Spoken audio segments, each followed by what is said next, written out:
Assalamualaikum warahmatullahi wabarakatuh. Bismillahirrahmanirrahim. Alhamdulillah rabbil alamin wassalatu wassalamu ala asyrafil anbiya wal mursalin sayyidina Muhammad wa ala alihi washabihi ajma'in. Subhanaka la ilma lana illa ma 'allamtana innaka antal alimul hakim. Rabbi shrah li sadri wa yassir amri wa hlul 'uqdatam min lisani yafqahu qawli. Shadaqallahu azim. Yang dihormati jawatan kuasa muslimin muslimat rahmati Allah sekalian. Alhamdulillah, syukur kita kepada Allah Ta'ala yang limpahkan dapat kita salat berjemaah, dan insyaAllah penyambung kuliah kita mudah-mudahan dengan ilmu yang kita belajar itu dapat kita gunakan sebagai alat untuk mengabdikan diri kepada Allah Subhanahu Wa Ta'ala. Dan kita masih lagi bicara ilmu-ilmu yang bersangkut dengan solat, supaya solat kita yang kita lakukan itu bukan saja sah, nak lagi sempurna. Jadi solat yang sah lagi sempurna itu mesti ada 3 perkara di dalamnya yang perlu kita ambil perhatian. Yang pertama, 7 perkara nak kita bawa, 7 perkara nak kita tinggalkan, 2 perkara nak kita kekalkan. Itulah yang dikatakan sembahyang yang sempurna, bukan saja sah lagi sempurna. Kerana kalau 3 perkara yang tak bawa, takut menyebabkan ibadat yang kita buat tu rupanya betul tapi tak betul. Ini yang Rasulullah menyatakan as'un nas man sariqatan. Itu as'un nas man sariqatan man sariqa bis salah. Yang bermaksud ya, sebab ramai orang sembahyang ataupun orang yang sembahyang itu ramai yang mencuri, dan sebaik-baik mencuri dan sejahat-jahat mencuri itu orang yang mencuri dalam sembahyang. Itulah maksud daripada bila kita tidak mengetahui ilmu-ilmu yang sangkut sembahyang itu. Sejahat-jahat manusia itulah orang yang mencuri, dan sejahat-jahat orang mencuri itu mencuri dalam sembahyang. Apabila dia bawa perkara yang makruh, bawa perkara yang haram, itu mencuri dalam sembahyang namanya. Sepatutnya ditinggalkan tetapi dibawa. Jadi 3 perkara itu sangat penting dalam kita menunaikan ibadat solat. Itu sembahyang yang sah lagi sempurna mesti ada 3 perkara di dalamnya, sebagaimana catatan orang nak sadu ulang. Yang pertama, 7 perkara yang dia bawa. Yang dia bawa tu syarat, rukun, sunat, sah, aula, afdal dan sunnah. Yang nak dibuang atau tinggalan solat 7 juga. Makruh, haram, batal, syak, khilaful aula, khilaful afdal, khilaful sunnah. Yang dikekalkan solat tu 2, warna zahir, warna batin. Warna zahir melibatkan khusyuk, yang melibatkan anggota. Warna batin ini hudur, melibatkan hati. Maka ketika itu tidaklah termasuk apa yang kata Nabi kita, as'un nas man sariqatan. Sejahat-jahat manusia yang mencuri itu man sariqa fi shalah, iaitu orang yang mencuri dalam sembahyang. Tapi kalau sembahyang dia mencuri, dua sembahyang mencuri dia. Pasal dah biasa dalam sembahyang dia mencuri, maka mudahlah dia mencuri di luar sembahyang. Jadi 7 perkara yang bawa tu kita ulang balik supaya lebih ingatlah. Buku surat 2 ya. Walaupun kita dah baca tapi kita ulang-ulang balik. Kerana mengulang-ulang tu salah satu daripada untuk kita mengingat balik pelajaran yang lalu lah. 7 perkara yang bawa syarat adalah. Syarat dia apa? Syarat dalam sembahyang apa? Ingat lagi? Dalam catatan tu kan. Berapa syarat-syarat dalam sembahyang ni? Masuk dalam bab pasal 2, isi solat ada 3, syarat, rukun, sunat. Berapa syarat-syarat sembahyang ni? Ada 4 kan? Tengok itu muka surat yang pertama tu, pasal yang kedua. Ada 4 pasal. Sebab saya tulis tajuk besar 4 pasal muqaddimah solat. 4 pasal muqaddimah, permulaan solat. Ada 4 pasal. Bila 4 pasal tu kita belajar, maka kita telah menguasai hampir 70% ilmu solat. Yang 30% tu sebagai aksesori ya. Tapi 70% ini dia sudah melengkapi ilmu-ilmu yang bersangkut dengan solat. Jadi syarat ada 4 kan? Syarat wajib, syarat sah, syarat rukun dan syarat qabul. Syarat wajib 4, syarat sah 8 ada. Kalau syarat tiap rukun semua ada syaratnya. Dan yang keempat, syarat qabul. Syarat qabul, syarat diterima sembahyang itu. Jadi syarat diterima sembahyang tu dia ada mesti ada 2. Yang pertama, orang sembahyang tu mesti ada ilmu sembahyang.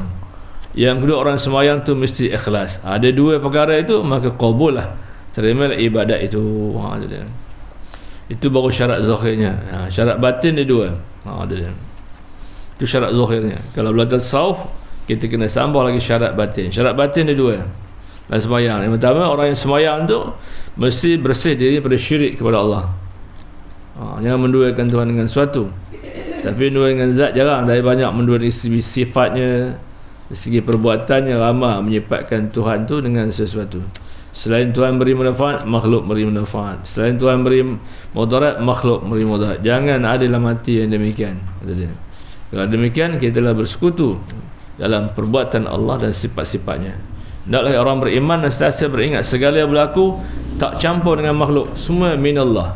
Walaupun pada zahirnya makhluk melakukan dengan membuat berbagai-bagai, tapi hakikatnya semua minallah.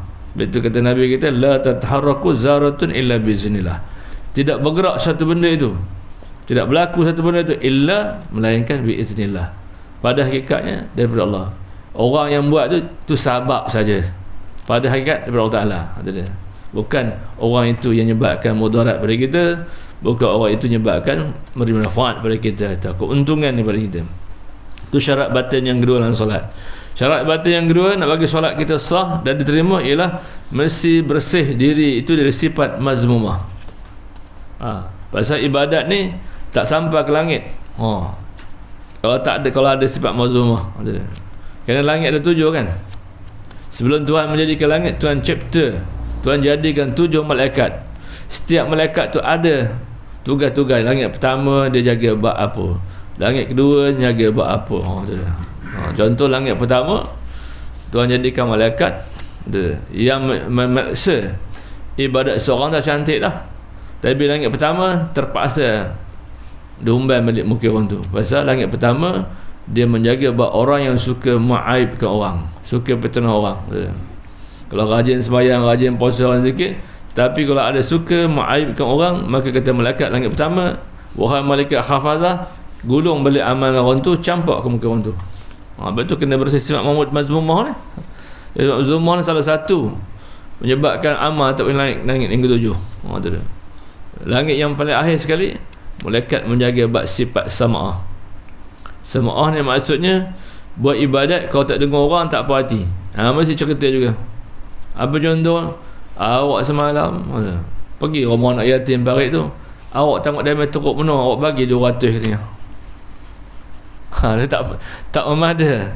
Allah Ta'ala melihat akan perbuatannya. Nak cerita juga. Bila cerita ke orang, bau kembang tengkuk, kembang telinga. Itu makna ibadat yang bercampur dengan sam'ah. Sam'ah maksudnya ibadat sesuatu mesti nak dengar selain Allah Ta'ala. Itu dia. Atau semalam awak malam tak apa mau tidur katanya, tapi awak berwuduk, tak sangka dapat 6 juzuk katanya. Dia rasa tak puas hati. Tuhan dengar dia baca 6 juzuk tu, dia mesti khabar subuh ni. Kau minta aku semalam mata mau tidur katanya. Awak ambil tak sangka sampai 6 juzuk dapat katanya. Maknanya dia tak puas hati yang Allah Ta'ala mendengarnya. Tu makna sam'ah. Tu langit ke-7. Langit ke-6 malaikat menjaga sifat riak. Tu dia. Ibadat tu cantik dah, tiba langit yang ke-6 tertolak. Teriak. Apa maksud riak? Riak maksudnya menuntut perhatian di mata manusia. Kalau mata manusia tak tengok, tak puas, kena khabar juga. Kau tahu lansin aku yang buat semalam, tengok ropunnya. Nak ngabarnya. Tak ada macam ropun orang lain buat kita. Tahu ropun cakap orang dulu ya. Tu dia. Ni teman yang buat, tunjuk kat orang. Mana you orang tengok, mana menuntut perhatian. Pandai mikir buat lansin, baru mikir tahu je. Udah. Tu makna tu langit yang ke-6. Jadi makna syarat batin ni dalam sembahyang mesti ada 2, mesti bebaskan. Syarat zahir dah kita tahu dah. Syarat wajibnya dah belajar, syarat sah, syarat rukun, syarat kubur. Syarat batin kena bereskan. Kalau tidak, tak melepasi langit yang ke-7 ibadat kita itu. Dia. Tak lepas dia. Lepas tu kena bersih juga sifat mazmumah. Tambah sifat mazmumah tu, yang 10 perkara itu kena hindarkan, kerana ia boleh menyebabkan ibadat tak boleh naik ke langit. Kerana ibadat dalam seminggu naik ke langit pada hari Khamis. Itulah Nabi SAW setiap minggu dia puasa sunat hari Isnin dan Khamis. Jadi ditanya, ya Rasulullah, kenapa engkau setiap Isnin engkau puasa? Maka Nabi jawab, kerana hari Isnin adalah hari lahirku, hari jadiku. Sebab tu ulama ahli sunnah mengambil qiyas. Dia menyambut Maulid Rasul itu mengambil qiyas lah. Qiyas ikut hukum asal. Nabi puasa hari Isnin kerana menyambut hari jadinya. Jadi ahli sunnah menganggap Maulid Rasul ni merupakan sunat juga kita buat mengikut qiyas itu. Tapi bila setiap kali Maulid Rasul bid'ah saja. Orang Islam ahli sunnah wal jamaah Semedang dia bid'ahkan tiap tahun. Tiba Maulid Rasul bid'ah lagi. Tiba awal tahun bid'ah lagi. Tiba nisfu Syaban bid'ah lagi. Tiba tahun baru bid'ah lagi. Terlalu banyak ya orang ahli sunnah dibid'ahkan oleh kumpulan siapa? W. Sebutkan satu hadis atau Quran mengatakan dalil menyuruh buat Maulid Rasulullah. Ulama ahli sunnah berpandu pada qiyas. Walau dalam Quran tak ada, dalam hadis tak ada, tapi mereka pandu pada qiyas. Kerana Rasulullah ditanya, ya Rasulullah, kenapa engkau puasa Isnin? Kerana aku nyambut hari jadi juga. Atau kalau Rasulullah pun nyambut hari jadi dia, kenapa umat tak boleh nak nyambut hari jadi Nabi? Kerana nak mengagung ingatkan Nabi kan. Betul orang Wahabi ni dia tak pakai, dia pakai dua je, Quran dan hadis. Dia tidak pakai ijma' dan qiyas. Sebab itu mereka siang malam nak mencari salah orang je. Itu dia. Sedangkan ijma' dan qiyas perlu. Bila tak ada dalam hadis, tak ada dalam Quran, tengoklah hadis. Tak ada dalam hadis, tengok ijma' ulama. Bagaimana ulama bicara tentang satu hukum tu, maka dapatlah hukum sama ada harus ke sunat dan sebagainya. Kerana lihat pada qiyas. Qiyas ni ikut hukum asal. Umpama dalam Quran dia kata apa? Tiap yang mabuk tu arak. Tiap arak tu haram. Dalam Quran dia sebut air ketum, tak ada. Tak ada. Dia sebut dadah, tak ada. Tapi apa juga yang mabuk seperti arak hukum haram. Ada. Tu qiyas ikut hukum asal. Tiap yang mabukkan hukumnya arak tu haram hukumnya. Jadi dalam Quran tak sebut dadah. Quran tak sebut biyah, todih kan. Tak sebut ketum. Tetapi apabila yang memabukkan samalah taramnya seperti arak, maka hukumnya haram. Itu dia. Itulah di antara hujah-hujah ahli sunnah membuat Maulid Rasul itu hukumnya sunat. Itu dia. Kerana nak mengingat kembali perjuangan Rasulullah ada. Pasal tak dia buat orang lupa. Itu dia. Dia tanya anak muda kan, dia sebut nama ayah Nabi, dah tak tahu. Dia sebutkan 5 artis paling popular, pandai nyebutnya. Dia sebutkan ibu Nabi, tak, dah. Dia sebutkan anak Nabi, dah tak tahu. Itu dia. Tapi setengah-setengah tempat tu bagus, dia buat kuis pula. Dia buat 5 hadiah. Itu dia. Sebut siapa bapa Nabi ya. Siapa isteri Nabi, siapa anak Nabi, siapa ibu susu Nabi. Ibu susu Nabi apa orang? Mana sebab itu penting. Kadang-kadang penceramah akan cerita akhlak Nabi, kadang anak Nabi, kadang ibu susu Nabi kan. Itu di antara salah satu dibuatkan majlis Rasulullah, majlis Rasul itu. Kerana Rasulullah wafat pada abad yang ke-7. Sejak abad ke-7 hampir 300 tahun lebih, pada abad ke-12 baru disambut. Pasal pemerintah zaman itu mikirkan jika tak buat sambutan Rasulullah, tak ceritakan riwayat Rasulullah, orang akan lupa. Maka dibuatlah pada abad ke-12 hampir 300 tahun lebih. Kan baru ini daripada abad ke-12 sampai sekarang dah hampir 1000 tahun dah. Datang-datang balik udah bid'ah pun dah, bid'ah sesaja. Sedangkan bid'ah tu ada hukumnya. Ada bid'ah wajib, ada bid'ah haram, ada makruh. Kadang bid'ah wajib pun banyak Rasulullah tak buat. Adakah bid'ah? Rasulullah ada bina surau, Rasulullah ada bina masjid, ada bina sekolah, tak ada. Dan Rasulullah itu bid'ah wajib. Itu dia. Kadang bid'ah yang harus pun banyak yang Rasulullah tak buat. Ada kita buat salah. Contoh naik kereta kan harus. Boleh bid'ah kan awak naik kereta. Pergi Mekah naik kereta abang kan harus. Boleh bid'ah kan? Tak boleh naik kapal terbang, bid'ah. Naik unta aja. Mangkok kita dua pada tanah Arab naik unta. Berapa lama sampah. Dia melihat kaedah hukum. Iaitu usul Islam, asal Islam tu ada 5. Pertama apa? Asal Islam tu ada 4. Hukum Islam tu. Usul Islam arba'atun. Al-Quran, wal hadis, 3 wal ijma' ulama, dan wal qiyas. Maka tak lari dapatlah hukum. Jangan mudah sangat bid'ah korang. Bid'ah maksudnya mengadakan sesuatu yang Rasulullah tak adakan. Tak semestinya benda yang ada sesuatu Rasulullah tak buat jadi bid'ah. Banyak. Tengok sahabat-sahabat Rasulullah ya. Ketika Rasulullah mendengar suara kaki Bilal bin Rabah dalam syurga. Ya Bilal bin Rabah, apa penyebab amal, apakah amal yang kamu lakukan? Saya aku terdengar tapak kaki dalam syurga. Kata Bilal, ya Rasulullah, saya setiap kali beruduk saya sunat uduk. Bid'ah, jangan buat, aku tak nyuruh. Tak ada buat Rasulullah. Menengkin Bilal pula, walaupun dengan sebab sembahyang sunat uduk je, Rasul dengar tapak kaki Bilal bin Rabah. Entah Rasulullah tak ajar. Jadi makna Rasulullah ni seorang yang terlalu terbuka. Bila benda terbaik, walaupun dia tak perintahkan, jalanlah. Kita tak. Malam Jumaat bid'ah lagi, ada orang mati bid'ah lagi. Aiman, apa nak buat kamu? Dan seminggu apa nak buat? Orang yang orang yang jahil ni, semua orang dapat baca Yasin, dapat dia hafal sikit atau mau faham atau ingat. Ini tiap Arab Mekah baru baca Yasin. Teruk Yasin jadi Yasa jadinya. Bila ada orang mati, bila orang lagi ada orang mati ke buat karaoke dandut, baca Quran, baca Quran ya. Ada itu saja. Bukan apa benda. Payah namanya. Dan insyaAllah hari ini kita akan menyambung rukun sembahyang yang ke-9. Rukun sembahyang yang ke-9, duduk antara dua sujud. Duduk antara dua sujud tu ada dia punya syarat-syaratnya. Bukan duduk saja.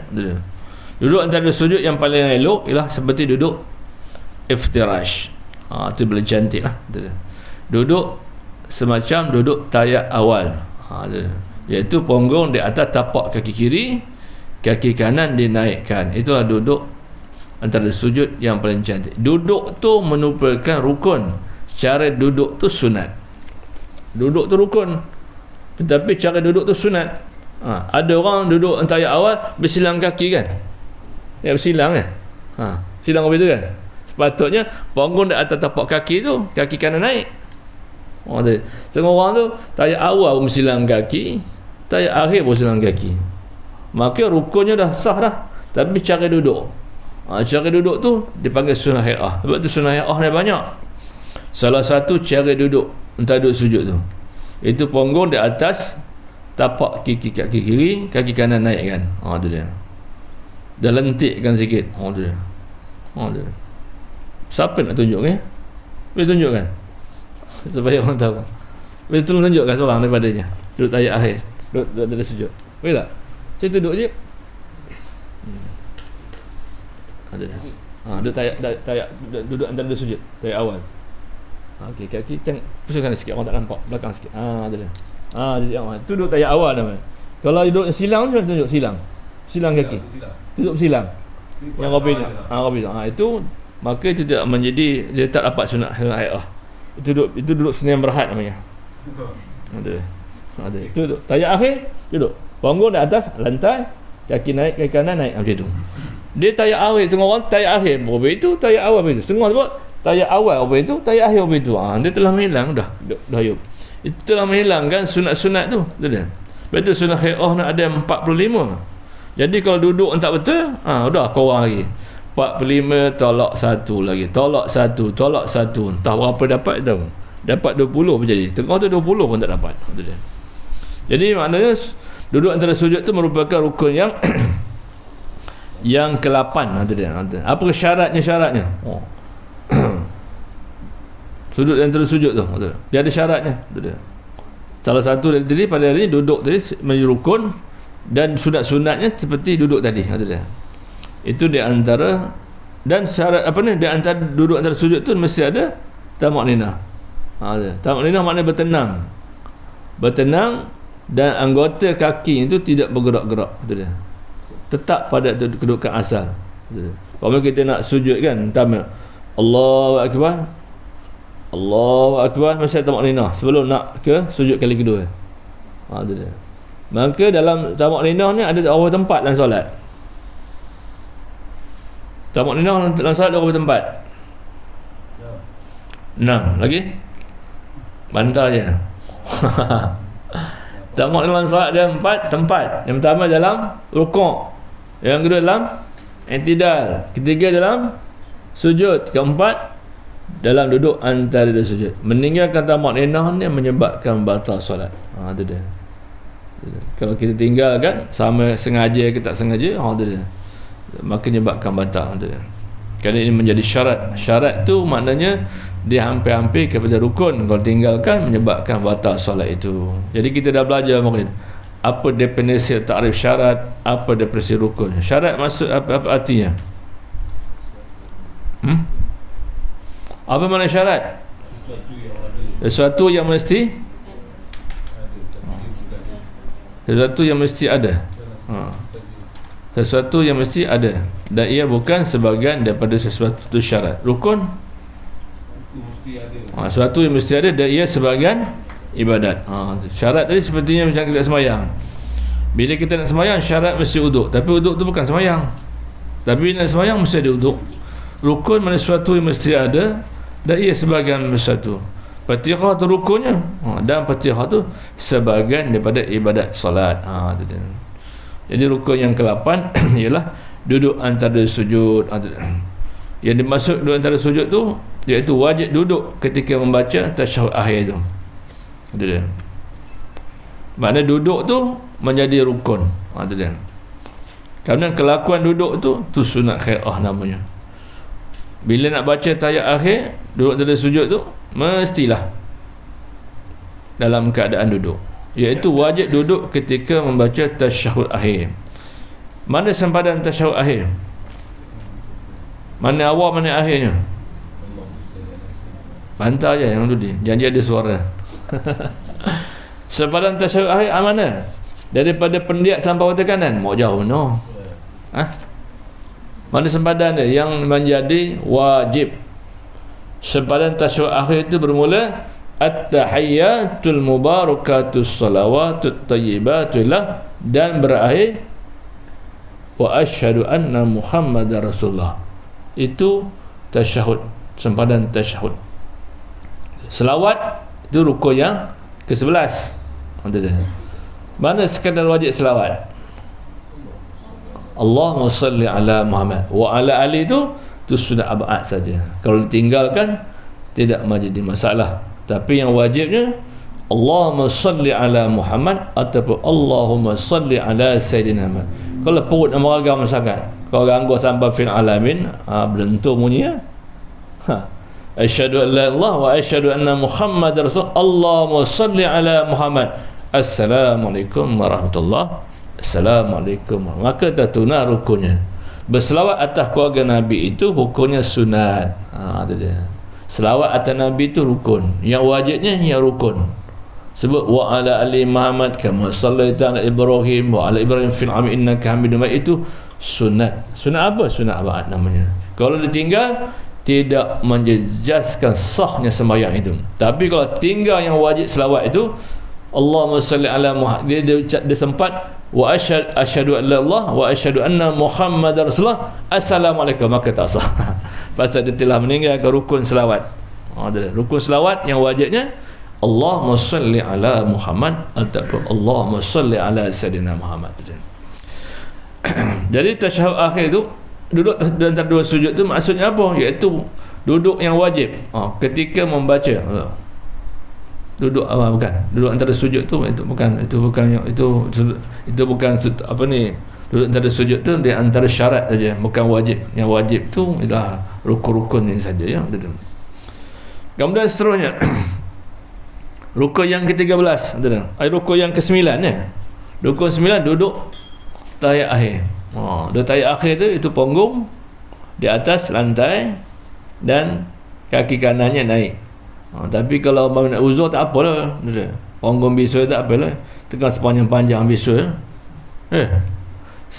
sebulan bisulnya tak apalah, ni sepanjang-panjang selagi tak tumpuk duduk api itulah dia.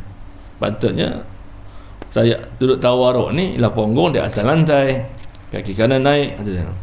Lepas tu duduk dalam sembahyang ada 3 nama kan. Pertama duduk tahiyat awal, yang kedua tu duduk tahiyat akhir kan. Tahiyat awal tu dipanggil duduk apa? Iftirash. Tahiyat akhir tu dipanggil duduk tawaruk. Jadi kita sempurna lah. Kalau duduk iftirash, tahiyat awal tu duduk sebagai tahiyat awal. Kalau duduk tawaruk, duduk tahiyat akhir duduk sebagai duduk tawaruk tadi. Yang ketiga duduk apa nama? Nama-nama duduk dalam sembahyang ada 3. Pertama duduk tahiyat awal, kedua duduk tahiyat akhir, ketiga duduk istirahat. Istirahat maksudnya sebelum bangun tu dia berhenti sekadar subhanallah. Betul. Tidaklah seperti biasa lepas je sujud terus je bangun ke atas. Tu dia. Siapa boleh tunjukkan bagaimana duduk istirahat sebelum nak sambung rakaat berikut, rakaat kedua, rakaat ketiga? Duduk sekejap sekadar subhanallah. Biasa kita lepas rukuk kan Allah tu ke atas. Tapi duduk istirahat tu dia berhenti sekejap. Allahu Akbar. Tu dia. Betul tunjuk nazar. Contoh sujud yang terakhir dan naik ke atas.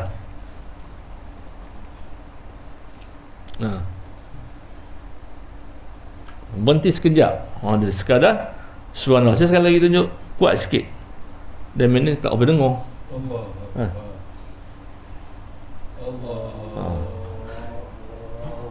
Jadi tak ada terus naik terus. Berhenti sekejap. Sementara duduk antara sujud berhenti sekejap baru naik. Itu namanya duduk istirahat, duduk rehat sekejap. Jadi kalau tak duduk istirahat sah ke? Sah. Cuma tak dapatlah hai'ah situ. Hai'ah ni perhiasan. Rukun ni ibarat seperti, kalau ibarat seperti manusia, ibarat seperti kepala. Tu rukun. Kalau tinggal rukun macam orang tak ada kepala. Hidup ke? Orang tak ada kepala hidup tak? Masa tak hidup ya. Biasa adatnya orang untuk hidup ada kepala. Kalau kita nampak malam-malam untuk berjalan kepala tak ada, gamuk entahlah kita gamuk demam gamuk. Itu semayang dia. Kalau tinggal rukun, semayang tu tak hidup. Macam manusia, kalau tak ada kepala tak hidup pada zahirnya, tak hidup pada adat, tak hidup. Betul. Syarat tu ibarat seperti nyawa. Kalau tinggal seperti orang tak nyawa, kepala ada, nyawa yang tak ada, tak boleh pakar je orang tu. Begitu semayang tadi. Rukun ada, syarat tak ada, maka tak pakar semayang tu. Mana syarat tu ibarat seperti nyawa. Betul tak? Rukun ibarat seperti kepala. Betul tak? Tapi orang tu kepala ada, nyawa tak ada. Pakar sekejap je. Kalau mati pagi kat pukul sebelah je, tu campak dalam lubang. Siapa nak makan apa? Mengawal malam lah. Kalau mati petang ada harapan bermalam semalam tu. Betul tak? Tapi kalau mati pagi habis-habis lewat pukul sebelah je. Lepas tu orang tak nak kawan lagi dah. Betul tak? Nyawa tak ada. Betul tak? Sunat aban ibarat seperti anggota. Sunat aban ibarat seperti anggota. Kau tinggalkan sembahyang tu sah, tetapi anggota macam tak sempurna. Patut ada 2 biji mata, ada 2 lubang telinga, 2 tangan, 2 kaki, tapi ditinggalkannya. Maka seperti anggota tadi tak sempurna. Patut mata 2 biji, tapi kalau satu nampak macam bayang-bayang yang nampaknya. Tapi kalau 2 kan dua tangan, patut tangan 2, tapi satu je. Buat naik motor boleh juga, tapi payah sikit lah, nak minyak lagi. Payah je. Kalau minyak belah kanan kan, tekan minyak kalau naik motor je. Tapi kalau tangan kanan tak ada, payah tangan kiri motor. Boleh ke? Begitu keadaannya. Jadi surah hai'ah ibarat seperti perhiasan. Kalau ibarat seperti orang, ada bulu kening, ada bulu mata, ada rambut, lawak sikit, baru laku sempu ni rambut, tak ada apa benda, kilang sempu pun tutup, kilang sikat pun tutup. Tapi tak semestinya pula perlu benda itu. Tapi kalau ada perhiasan, kalau manusia ada bulu mata, ada bulu kening, ada rambut, barulah berlagak sikit rupanya. Kalau tak ada, sejak lahir bulu kening, tak ada bulu mata, tak ada rambut, tak ada mak, takut je dengan awaknya. Jadi maknanya orang juga itu, tapi perhiasannya tak ada, tak lawa. Jadi maknanya rukun ibarat seperti rukun sembahyang seperti ada telinga dia, tak mana? Kepala. Syarat seperti nyawa. Sunat abad seperti anggota. Sunat hai'ah seperti perhiasan. Jadi sembahyang tu dia ada anggotanya, ada kepalanya, ada nyawanya, ada anggotanya, dan ada perhiasannya. Sunat hai'ah tu merupakan perhiasan sembahyang. Jadi duduk tasyahud akhir itu ialah merupakan rukun yang ke-9. Duduk tasyahud akhir itu ialah punggung di atas tapak, di atas lantai, dan kaki kanan naikkan. Duduk tasyahud akhir itu dipanggil duduk tawaruk namanya. Kalau kita tengok syarat syarat rukun yang ke-9 tasyahud akhir itu, dia ada 7 syarat dia. Yang pertama, sah rukun sebelumnya. Dia apa benda pun, melihat rukun sebelum. Kalau rukun sebelum sah, maka rukun yang berikutnya sah lah. Tapi kalau rukun sebelum tak sah, maka tak sah rukun yang berikutnya. Jadi syarat tayat akhir yang pertama, sah rukunnya sebelumnya. Rukun sebelumnya ialah duduk tayat akhir. Itu dia. Ya, duduk tayat akhir. Duduk tayat awal, duduk tasyahud, duduk antara dua sujud tadi. Rukun yang ke-9, ke-8 duduk antara sujud kan. Itu dia. Yang seterusnya, yang kedua, membaca dalam bahasa Arab kecuali yang tidak mampu. Orang tidak mampu tu hendaklah dia duduk sekadar membaca tayat awal, tayat akhir tu. Berapa lama duduknya? Dia baru belajar kan. Saya tak boleh sembahyang lah. Tak apa sembahyang juga. Tapi hendaklah kamu duduk sekadar bacaan tayat akhir tu. Yang ketiga, membaca ke semua hurufnya. Hurufnya macam bahasa seluruh, tak boleh tinggal-tinggal. Contohnya tiap-tiap kalimah yang ada sabdu itu, dia sebenarnya ada hurufnya, tapi dia buang satu huruf, pakai tu, kena tekan sikit lah. At-tahiyya, tak boleh at-tahiyya. Tengah tu sebutnya macam-macam, lebih sebutnya at-tahiyyatul mubah, at-tahiyya. Betul, at-tahiyya, tapi baca at-tahiyyatul mubah. Cakap Melayu campur Arab. Saya ingat masa saya belajar dulu, buat satu syair yang syair Arab. Kemudian tak pandang, tulislah khat kata, bantah je. Baru jumpa Arab. Man rajinun wa barjaya. Campur je, asal bunyi Arab udah lah. Man malasa rugilatun. Janji bunyi aja. Ini macam ni lah, campur je. Melayu campur Arab, tapi tak kenal lah. Itu dia. Patut betul baca at-tahiyya. Dia tapi dia baca at-tahiyya saja. Tu jadi. Setiap yang bersabdu tu dia ada dua huruf situ. Macam kita baca Fatihah je. Tekan sikit, jangan iyyaka na'budu wa iyyaka nasta'in. Jadi telah buang satu huruf. Jadi asalnya dua. Setiap yang bersabdu tu penuh huruf dua. Sebenarnya iya. Tetapi dibuang satu huruf, ditambah sabdu, baca satu alif. Iyyaka na'budu. Tu dia. Jadi orang Arab tak mau dua huruf yang bersamaan dua kali baca. Jadi buang satu huruf, tambah sabdu, dibaca satu alif. Iyyaka na'budu wa iyyaka nasta'in. Begitu tadi. At-tahiyya. Tu. Tak dua ta tu. Jadi kita buang satu ta tu, baca dengan tambah sabdu. Tekan sikit. At-tahiyya. Jangan at-tahiyya. Tu dia. Itu syarat yang kedua, tayat akhir. Yang ketiga membaca semua hurufnya. Yang keempat, membaca dengan melarang makhrajnya. Tempat keluar hurufnya. Makhraj tempat keluar huruf. Kalau tak baca tempat keluar hurufnya, dia menyebab kadang-kadang tidak merubah makna, kadang-kadang menyebab merubahkan makna. Macam Fatihah juga, dia kena baca ikut makhraj. Alham, tak boleh alham. Kalau alham, maknanya segala pujian bagi Allah. Tapi kalau alham, segala kebinasaan bagi Allah. Hal kecil, hal besar tu main peranan semuanya. Macam selalu baca summa latus. Selalu baca al-hakum. Kalau summa, maknanya lain. Kalau summa, lain. Bunyi kat sama tu. Kalau summa, pakai sin yang di bawang. Kalau summa, kemudian atau bahkan, ada dia. Itu kaedah dia. Kalau silap makhraj, dia keluar. Menyebabkan makna dia berubah. Dan yang keenam, syarat tayat akhir ialah membaca dengan mengeluarkan suara, didengar oleh diri sendiri. Segala bacaan-bacaan yang perkara bacaan-bacaan yang rukun wajib didengar oleh telinga sendiri. Kalau telinga sendiri tak mendengar, maka tak sah. Manakah rukun-rukun bacaan? Contoh apa? Tayat akhir lagi. Apa lagi? Rukun-rukun bacaan yang wajib dilaksanakan, mesti wajib dengar diri sendiri. Fatihah, ada apa dua? Lagi apa? Selawat ya. Rukun qauli tu ada berapa? Rukun sembahyang tu 13, dipecah 3 bagi. Ada rukun qauli, ada rukun fi'li, ada rukun qalbi. Rukun qauli tu ada 5. Mesti didengar oleh telinga sendiri. Kalau telinga sendiri tak dengar, maka tak sah. Baca Fatihah dalam hati je, tak boleh. Baca selawat dalam hati, tak boleh. Itu dia. Baca tayat akhir dalam hati, tak boleh. Dia mesti didengar oleh telinga sendiri. Sebab itu sebagai makmum, bacaan-bacaan yang rukun wajib dengar oleh telinga sendiri saja. Jangan kuat sangat. Kalau kuat sangat mengganggu orang sebelah jadi makruh. Kau nyoba orang sebelah tergarak-garak macam Fatihah, jadi haram hukumnya sebab kita kuat sangat.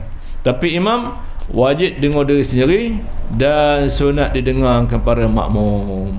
Jadi makmum hanya wajib dengar diri sendiri saja, tapi imam wajib dengar diri sendiri dan juga sunat didengar pada orang lain. Jadi imam ni berat sikit tugasnya kerana dia kena 2 kali niat. Yang pertama niat sebelum takbiratul ihram, yang kedua semasa takbiratul ihram. Pasal jadi imam ni setiap kali takbir intiqalat tu wajib niat zikir. Kalau tak niat zikir batal solat. Yang batal tu imam lah, makmum tak batal pasal makmum sangka imam tahu. Maka tak batal lah solat dia. Kalau ikut takbir intiqalat tu wajib zikir. Takbir intiqalat lah takbir punya rukun tu. Jadi untuk mengelak daripada tak terlupa daripada tiap-tiap rakaat, niat sekaligus.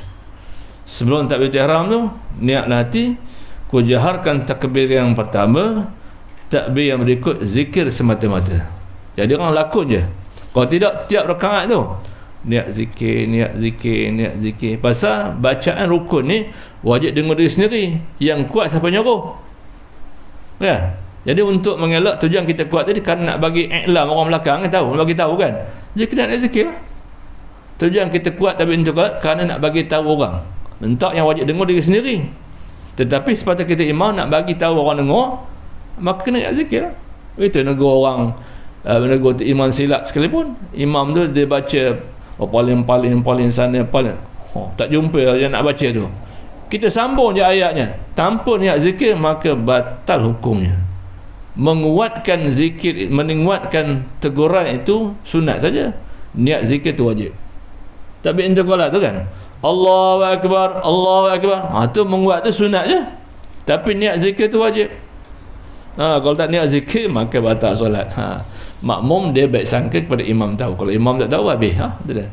Tapi kalau imam tahu, kalau makmum tahu, tak boleh kepada berimam yang batal. Berimam batal, hukumnya batal. Makmum dia kena baik sangka imam tahu. Dia jangan macam kita nak semayang lah. Kita anggap imam tu bebas daripada hadas dan najis. Untuk lepas semayang kita ulang balik semayang isyak tuan-tuan. Apa? Awak lupa dengan berwuduk, awak kentut tadi kan? Adakah makmum wajib ulang balik semayang sama imam? Tak payah. Pasal makmum sudah, kata orang sudah berhati-hati, sudah anggap tidak cuai. Maksudnya dia bila imam tu dia tahu imam tu tak ada najis dan tak ada hadas, tutup dia bagi tahu, maka makmum tidak dianggap bersalah, maka sembahyang makmum tetap sah juga.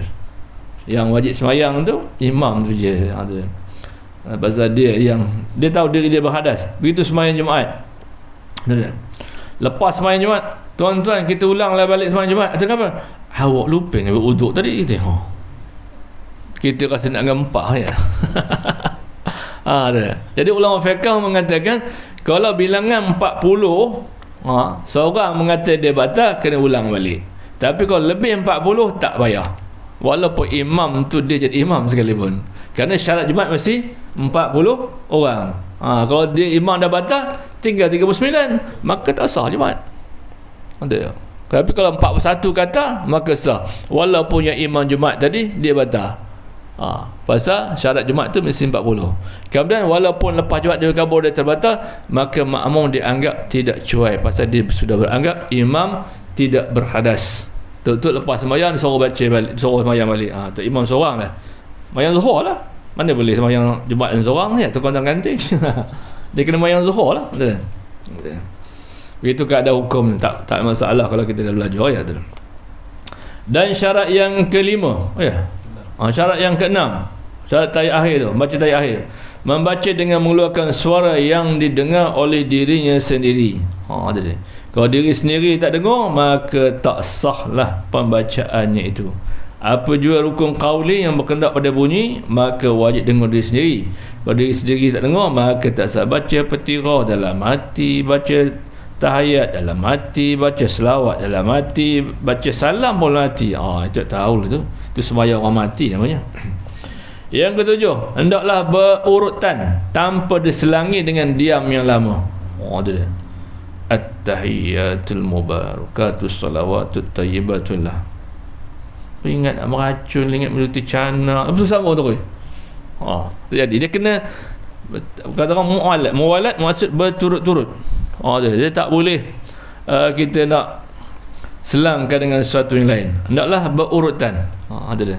Atau dipanggil tertib lah. Ada. Berurutan. Tertib tu maknanya yang dulu kan ni berurutan ni maksud muwalat. Muwalat ni maknanya berturut-turut. Macam rukun sembahyang. Rukun sembahyang tu bukan semua tertib, bukan semuanya muwalat. Ada. Kalau semua tertib tak sah. Ada. Semua muwalat tak sah. Jadi rukun sembahyang 3 belah ya. Mana yang tertib, mana yang tertib dan muwalat. Nak serentak. Yang mana? Rukun sembahyang 3 belah kan? Ada rukun sembahyang tu wajib tertib saja. Ada. Ada satu lagi tu wajib tertib dan wajib muwalat. Mana yang wajib tertib dan muwalat serentak tu? Takbiratul ihram dengan niat. Yang lain tertib saja. Jangan niat sebelum takbiratul ihram atau niat selepas takbiratul ihram, tu tak jadi. Dia 2 rukun mesti wajib serentak. Tertib dan muwalat kena serentak. Iaitu takbiratul ihram dengan niat kena serentak dan tertib. Yang lain tu buat satu-satu je. Dia tidak wajib muwalat, tertib saja. Macam kita berwuduk juga. Rukun wuduk 6 kan? Manakah rukun wuduk yang wajib tertib dan muwalat serentak? Yang lain tu lakon lepas itu. Yang 2 itu mesti serentak. Mana dia? Niat dan tiga air sampai ke muka. Itu wajib tertib dan muwalat. Dia waktu itulah kita masa niat apabila tiba salah satu anggota kita terpercik air tu. Dia tak boleh niat sebelum sampai air ataupun niat sebelum sampai air. Tak boleh. Dia mesti niat dengan air tu serentak. Yang lain tu tertib saja. Tapi yang wajib tertib dan muwalat ialah niat dan ketika air sampai ke muka tu. Dan yang ketujuh, syarat tahiyat akhir tu hendaklah berurutan. Yang ketujuh ya. Hendaklah berturutan, tanpa diselangi dengan diam yang lama. Dan yang seterusnya ialah rukun yang berikutnya membaca selawat ya. Yang ke-11 kan. Itu dia. Jadi sekurang-kurang lafaz selawat ialah Allahumma salli ala Muhammad. Itu dia. Kalau rasa nak terkentut ke berhenti itu salam lah. Nanti kau takut sampai fi alamin, takut bunyi meletup pula, nak terkentut sangat bunyi. Jadi kalau terlampau uzur ketika itu ada sebab tertentu, maka sekadar wajib selawat Allahumma salli ala Muhammad, itu diiringi rukun yang ke-12 Assalamualaikum warahmatullahi. Itu dia. Apa dah? Sikit lagi. Jadi rukun yang ke-11 ialah selawat ya. Itu Allahumma salli ala Muhammad. Sekurang-kurangnya Allahumma salli ala Muhammad. Jadi syarat selawat itu ada 2. Yang pertama sebagaimana syarat membaca tahiyat akhir. Mesti rukun yang dahulunya sempurna. Maka rukun berikut baru sempurna. Dan yang kedua syarat tahiyat ialah hendaklah baca tahiyat tu dalam ketika duduk membacanya. Tak boleh tahiyat akhir tu kelima selawat tu baca dalam keadaan berdiri, kecuali orang yang tak boleh sembahyang dalam keadaan duduk. Ada orang tu setiap rekat dalam diri je sembahyangnya. Dia boleh berdiri saja. Tak boleh duduk. Tapi kalau orang yang boleh berdiri duduk, maka selawat itu mesti dibaca dalam keadaan duduk. Dan sekurang-kurang selawat ialah Allahumma salli ala Muhammad.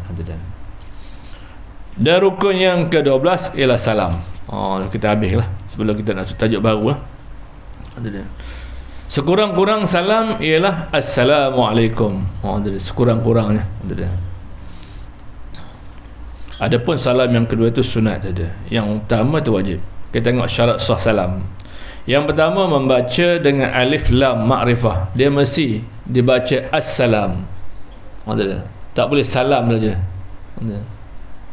Dia mesti dimasuk alif lam sin. Assalam. Tak boleh Assalamualaikum. Tak boleh. Dia kena baca assalam. Tak boleh Assalamualaikum saja. Dan juga syarat kedua membaca dhamir khitab yang jamak. Tak boleh Assalamualaikum, tak boleh. Mesti Assalamualaikum. Dia mesti baca dhamir jamak ya. Tak boleh kata nama yang berbentuk seorang. Assalamualaikum tak boleh. Dia mesti Assalamualaikum. Itu terhad daripada apa ni, kaedah-kaedahnya mesti dengan lafaz khitab jamak. Assalamualaikum ke Assalamualaikum. Tapi kalau seluruh semayang boleh Assalamualaikum boleh, tapi dalam semayang dia kena lafaz jamak. Tu dia. Kalau alaika seorang, alaikuma dua orang, alaikum ramah. Tu dia. Kalau nampak orang tu seorang Assalamualaikum boleh, dua orang Assalamualaikuma boleh, kalau lebih dua Assalamualaikum. Tapi dalam semayang kena lafaz jamak, pasal bukan saja manusia, para jin dan malaikat di situ. Sebab itu kena lafaz jamak. Tu dia. Tak boleh Assalamualaikum, tak boleh. Dia mesti Assalamualaikum. Tapi luar semayang boleh, melihat situasi lah. Kalau orang tu nampak seorang Assalamualaikum boleh, sejahtera kamu seorang. Kalau dua orang Assalamualaikum, sejahtera kamu dua orang. Kalau Assalamualaikum, sejahtera kamu semua. Dia melihat boleh. Kalau luar semayang, dalam semayang tak boleh, dia mesti lafaz jamak. Dan yang ketiga, syarat salam menyambung di antara dua kalimah tanpa berhenti. Nak sambung, nak muwalat juga. Assalamualaikum, Assalamualaikum, tak boleh Assalamualaikum, Assalamu, tak boleh assalam saja tanpa kita sambung dengan alaikum. Assalamu alaikum tak boleh, dia kena sekali, dia tak boleh, dia kata orang dipisahkan, mesti sambung, terus sambung kedua-dua. Assalamualaikum, Assalamualaikum, tak mau Assalamu alaikum, tak boleh. Menyebabkan batal solat. Ini menjadi syarat, dia kena sambung tanpa diselangi dengan dua kalimah itu. Kalimah assalam dengan alaikum tak boleh diselangi, dia mesti baca dengan berurutan. Yang keempat, mengucap dalam keadaan menghadap kiblat. Kalau dada dah tapusin ke kanan kiri tak boleh lah. Dan yang kelima, syarat salam mengucap dalam keadaan duduk. Kalau dia boleh duduk, maka hendaklah mengucap salam dalam ketika duduk. Tapi kalau tak boleh duduk, duduk dalam diri boleh. Contoh orang yang tak boleh duduk, dia sembahyang berdiri setiap rakaatnya. Dan yang keenam, hendaklah dilapas dengan suara yang didengar oleh dirinya sendiri. Tapi kalau diri sendiri pun tengok, tak ada. Dia mesti Assalamualaikum gitu. Tak boleh tanpa suara. Itu dia. Dan yang ketujuh, nak dilapaskan dalam bahasa Arab. Itu dah di antara rukun-rukun yang wajib kita laksanakan dalam ibadat solat ni. Dan rukun yang ke-13 ialah tartib. Apa makna tartib? Ikut dia punya aturan. Yang dulu-dulu, yang kemudian-kemudiankan. Kemudian insyaAllah kita sambung saya akan datang pembahagian rukun semayang. Rukun semayang terbagi kepada 3. Yang pertama dipanggil rukun qawli, yang kedua panggil rukun qalbi, yang ketiga fi'li. Sebagai ulama mengatakan dipanggil rukun qalbi, ada panggil rukun lisani, dan dipanggil juga rukun badani. Dua boleh. Tapi yang biasa kita dengar qauli, fi'li dan qalbi kan. Tapi selain itu, kalau ada orang cerita rukun qalbi gini, rukun lisani begini, rukun badani begini, betul semua itu, cuma ada sedikit istilah saja nama, tapi pada hakikat sama saja. Kalau lisani bersangkut dengan lidah, kalau badani bersangkut dengan fi'li itu perbuatan, begitu saja. Dan insyaAllah kita sambung akan datang pembagian rukun-rukun solat. Rukun sembahyang tu ada 13, terbagi kepada 3. Itu kita sambung akan datang. Berapa yang masuk rukun qauli, berapa yang masuk rukun fi'li, dan berapa yang masuk rukun qalbi. Jika dapat disunat ditunaikan 3 rukun dan ikut syarat-syaratnya, maka sahlah solat itu. Wallahu alam. Bismillahirrahmanirrahim. Alhamdulillahirabbil alamin, wassalatu wassalamu ala asyrafil anbiya wal mursalin sayyidina Muhammad wa ala alihi washabihi ajma'in. Allahumma arzuqna ya rabbana fahman nabiyyin wa hifzal mursalin wa hal malaikatal muqarrabin fi afiyati arhamar rahimin. Wa sallallahu ala sayyidina Muhammad wa ala alihi washabihi wasallam. Alhamdulillahirabbil alamin. Wallahu alam.